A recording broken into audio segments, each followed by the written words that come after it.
Welcome back, everybody.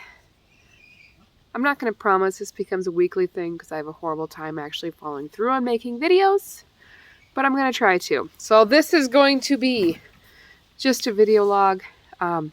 Figure if nothing else, this is just a really good way for me to kind of keep track of all the things that are going on at the homestead. So right now we're going to call it Templin Acre Adventures Recap. It's a work in progress. It's probably going to change. But I'm going to try to kind of go through what we've been working on.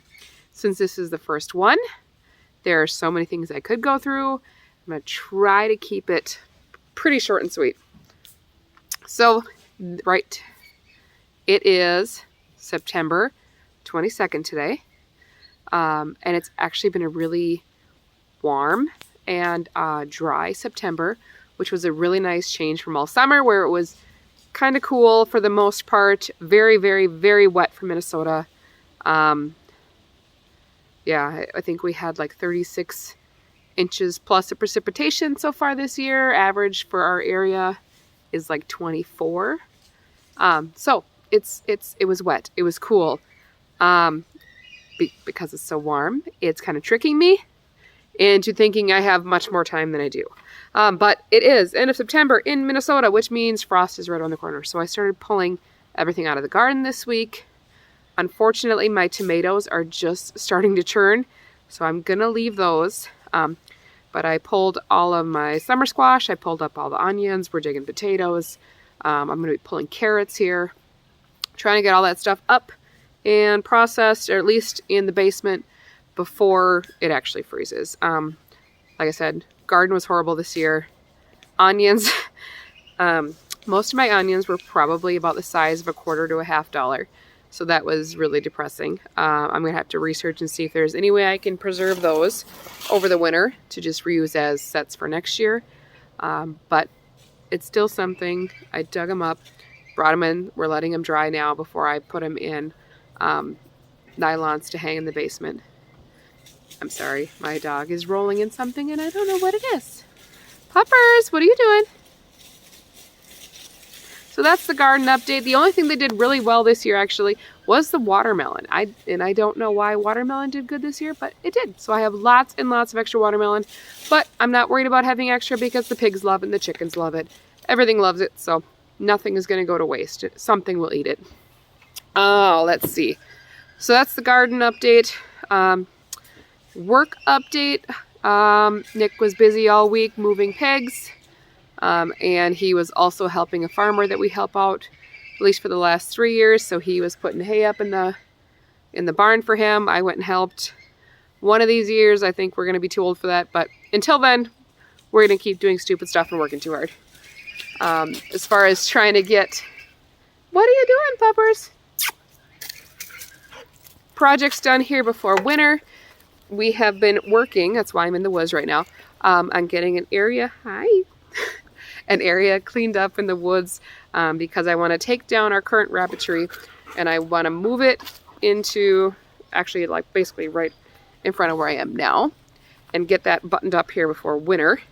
The kids are showing rabbits more, so we increased the numbers of lion heads and harlequins, and then we also added in mini rex and English lop on top of all of the New Zealand meat rabbits. So we have a lot of rabbits right now. So they need a better, bigger shelter before winter. So I have, okay, sorry. Oh, hi. I see I got Orange Kitty. Also, oh, you are not going to sit in my lap. Hi. We're also switching the rabbits out from stacker cages to just a table. I think that'll be easier for the kids to keep clean. Hi. Are you attention deprived? Hi. Yes. See, I don't have any little kids anymore, but I have a puppers, and it's about the same. So we've been busy trying to get the area all ready. It's pretty close. As far as livestock update besides the rabbits, our bottle-fed piglet is doing great. She's 5 weeks old now. So we are working on getting her all transitioned onto solid food. Still looking to try to find her, though, a friend, though. Because right now she likes to hang out with the cats. And as she continues to grow, I don't think a 300-pound pig and kitties should hang out together all the time. So we are trying to find her a friend to hang out with. I thought we were done with... I thought we were done with little chicks for the year, and then I came to find that one of our hens has another nest, so we might have one more batch of chicks hatch out yet this fall. So what we've been doing for the last few years, and to each their own, is we have been trying to do self-raised chickens. So we've been letting the hens that go broody actually raise their babies. And, you know, just then I don't have to deal with having a heat lamp. I don't have to deal with any of that kind of stuff. I just need to give them a safe place to be. So that's been working out really well. We had nine different clutches get hatched this year. So that definitely was enough to replenish.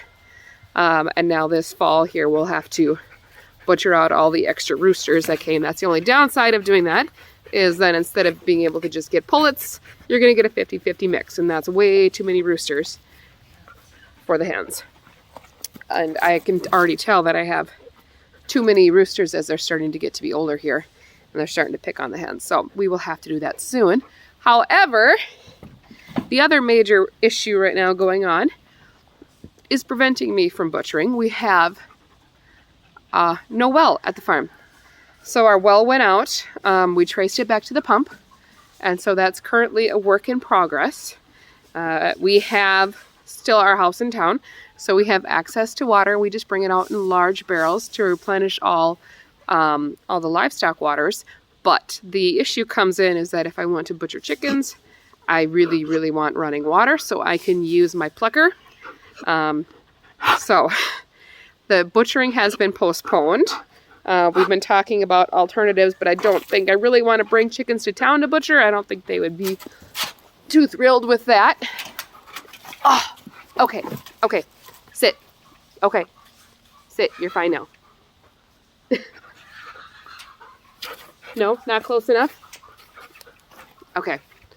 So I'm working on alternatives right now to get the chickens butchered here before October because, like I said, it could freeze any day. And I don't think Orange Kitty and Puppers... Oh, maybe Pupper's going to leave me be. Oh, maybe she got bored with me now. Now I just have Orange Kitty. I think that's all I have for updates right now. Hopefully with this tomatoes that there's coming in, we'll be able to make a couple batches of salsa. I usually make 2 years worth, so I try to be at least a year ahead. So even though this was a horrible garden year, I'm fine on most of my products.